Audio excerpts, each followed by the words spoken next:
All right, thank you very much. It is 7 p.m. So I would like to call to order this meeting of the Planning Advisory Committee for the Town of St. Andrews on February 21st, 2024.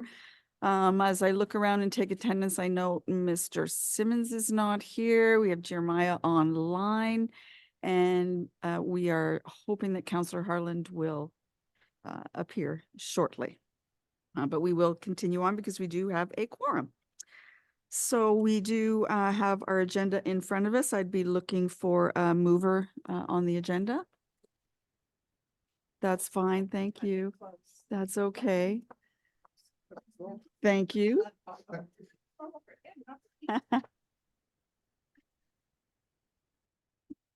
You were here quite early. So moved.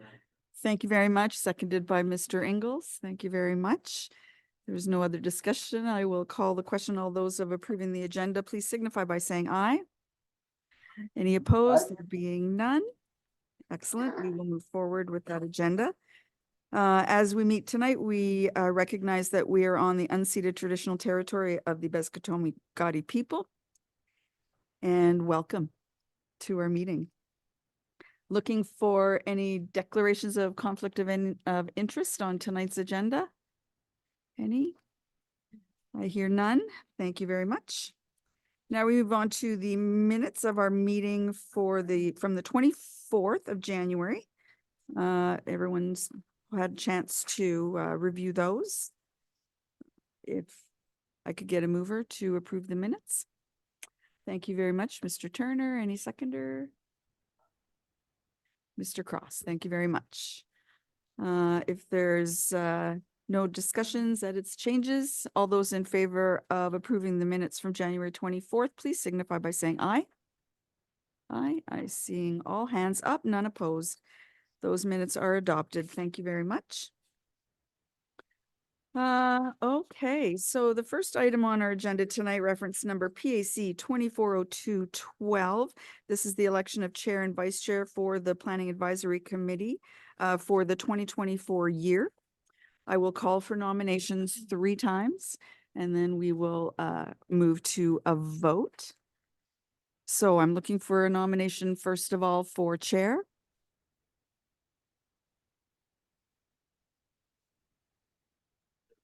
Thank you very much. Is there a seconder? Oh, thank you very much.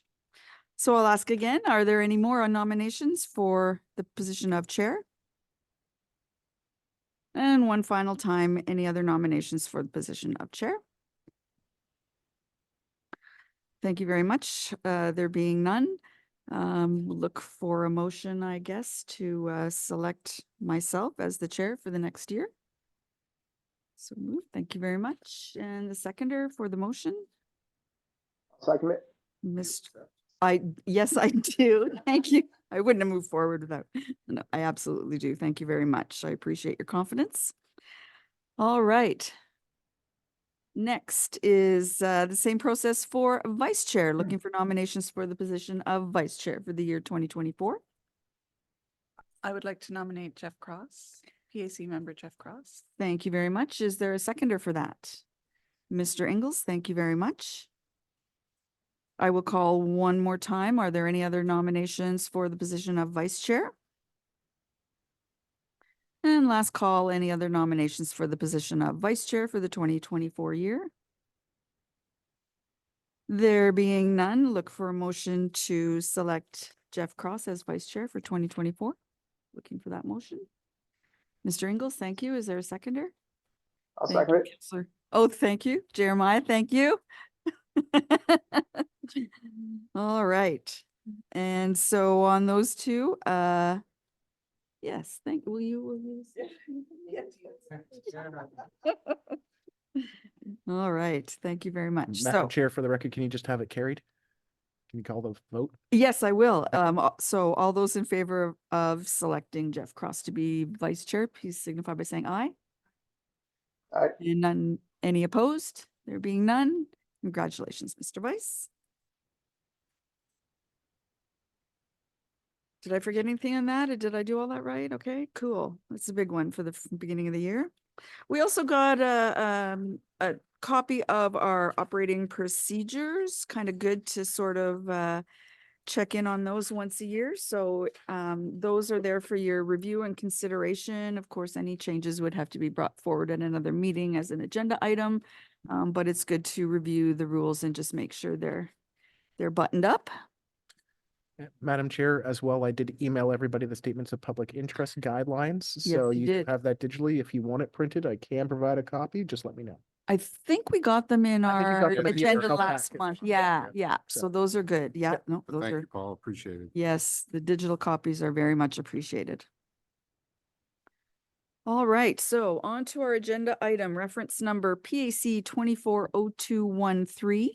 This is a variance application for PID 151864222 at 46 Reed Avenue. They are requesting a variance to allow an accessory structure within 6 feet of the rear property line. So at this time, turn it over to Mr. Gopin. Good evening, sir. If you'd like to take us through your planning report, please. Thank you, Madam Chair. Congratulations on your renewal and to the Vice Chair as well. Thank you. This is a variance application for 46 Reed Avenue. Maybe more well known as the Macklem House. It's the antique store next to the arena, just across parking lot from where you are. Wonder if this is the closest application to a hearing we've had before. Anyways, it's a 0.53 acre lot with an antique store on it. And kind of hard to miss, they've put up a 20 by 25 temporary garage structure on the northwest corner of the lot. It is only 6 feet from the rear property line, and the required rear yard setback in the central commercial zone, which this property is in, is 16.4 feet. So it's about 10 feet into the setback. So there's the property there. The garage structure's over in this corner. And this would be the rear property line. Some site photos.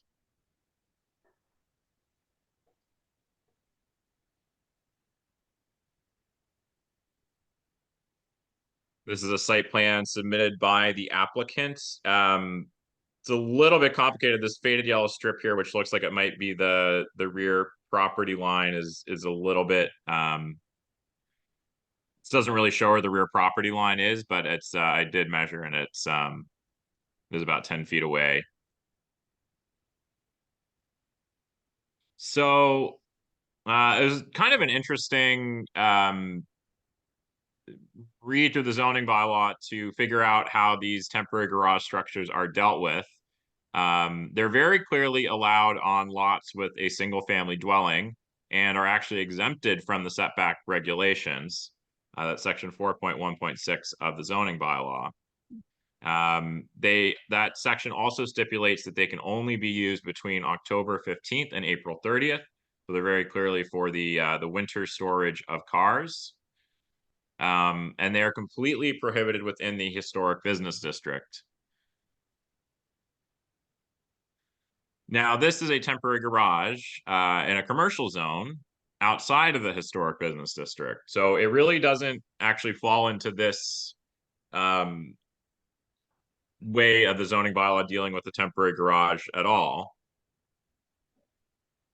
It does meet the definition of accessory structure. Accessory structures can be temporary. So we basically treat it like any other accessory structure.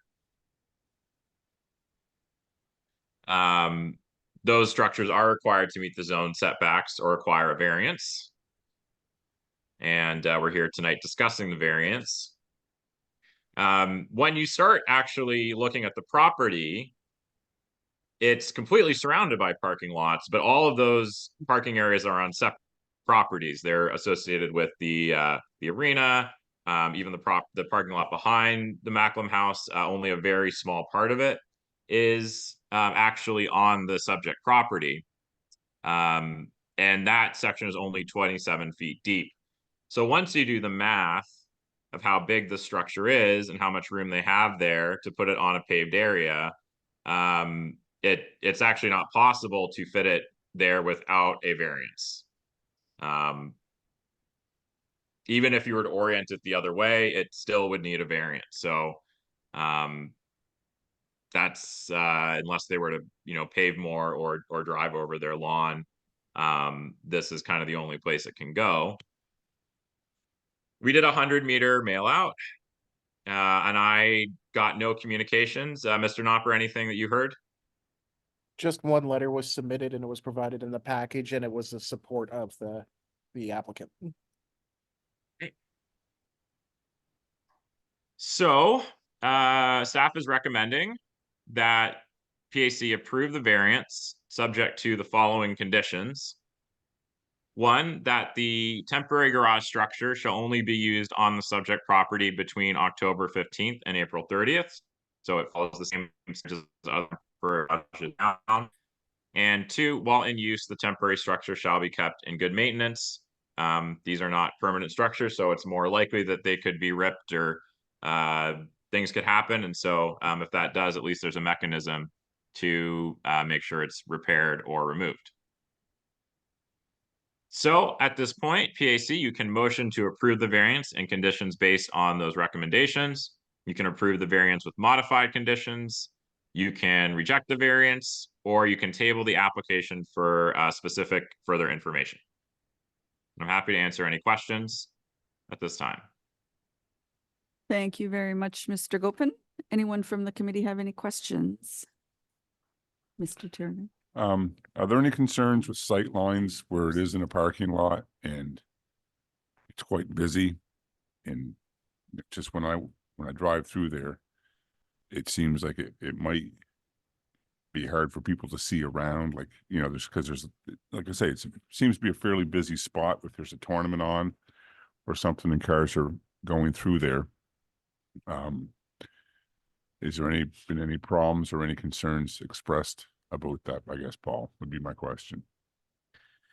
From the town's perspective, we have no concerns at this point. So for the majority of the time, a lot of the parking is really around the arena. We know that the youth center is back there. The police station's right there as well. So you can see really around the tent for most of it. I mean, there is that small area that it is sort of blocking a bit of view, but that we had no municipal concerns as per the placement of the tent at this time. Thank you. Anyone else from the committee? I was just gonna ask, is this the first time they've applied for this application? Is this the first time we've had this structure up? Through you, Madam Chair, yes, this is actually the first winter we've seen it up, and they were approached to make an application because they needed a variance for this.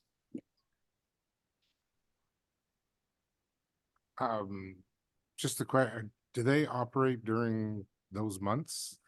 Is my first question, and if so, I suspect they need a certain amount of parking for the business that they provide. So does it impede on any of their parking requirements that are there? From what we've observed, their operation really kicks off May, and leading up into the yard sales that happen here in town. So that's really when they start to open. Most of the parking that occurs actually occurs along the far edge by the police station. Most people do angled parking up along there. We've never seen it have any capacity issues or any issues as it comes to parking, especially in the summertime at the arena, because we have very limited programming going on. We'll have more programming this year with some summer camps, but beyond that, it's more of a drop off and pickup scenario versus long-term parking and stay. The only other main use would be the wellness center, and they have, again, more transient people coming in and out for parking. So for the most part, from what we've seen over the past couple of summers, most parking happens on the other side by the police station. I'll just note a couple of other things. The zoning bylaw does allow you to have parking within 500 feet of the use. So even though the parking is on other properties, since it's municipal property and it's parking lots, I think they're definitely meeting their parking requirements. Additionally, I mean, obviously they're using it for their personal vehicles, but I mean, technically, it's not taking away any spots itself. It's just creating a kind of shelter for them. All right. Anything else for the planner? I have a question. Yes. So this was constructed this year or this was constructed last October, correct? Mm, From what we can tell, it was constructed late October, beginning of November. Okay, and obviously there were no issues with those massive windstorms we had around Christmas and prior to Christmas. So I just want to confirm that it was up for those storms that we had.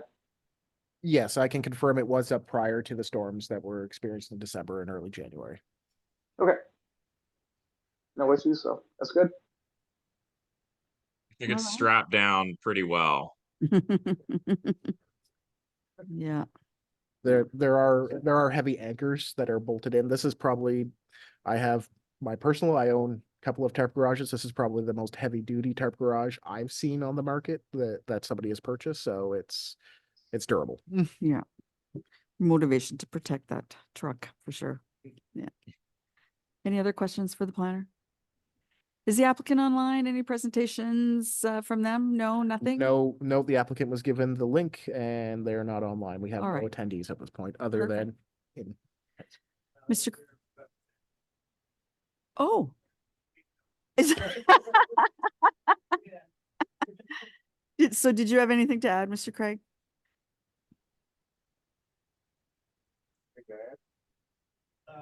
No, other than like any craftsman or any other, let's say, I went over there and drove back and forth every conceivable way I could think of, even made believe I back out of it.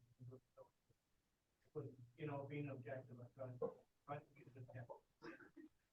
I didn't change it.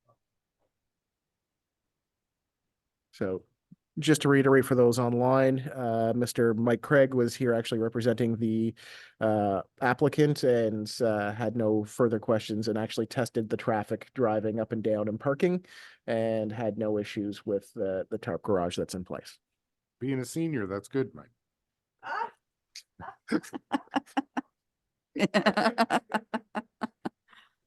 All right, excellent. So over to the committee, if there's a motion and some discussion. There's a recommendation there with a couple of conditions. Anyone wanted to take a stab at it?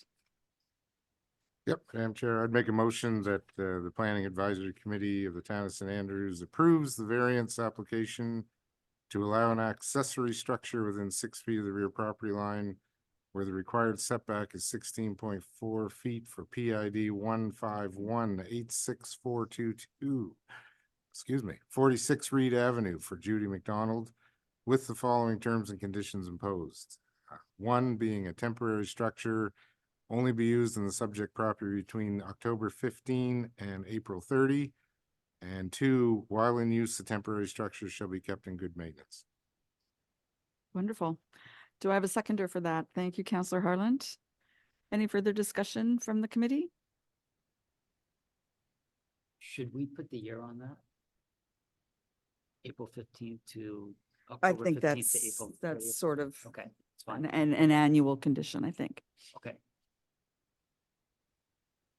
All right. So if you're all ready for the question, anything from you? Sorry, Jeremiah, anything from you?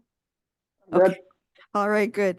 If everyone's ready for the question, all those in favor of approving the variance as described, please signify by saying aye. Aye. None opposed? That motion is carried. Wonderful.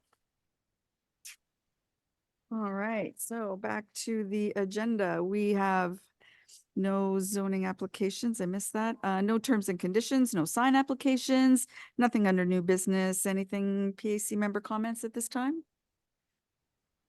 On this agenda? No? Wonderful. There are no closed items. Okay, that being said, 7:20, this meeting is adjourned. Thank you.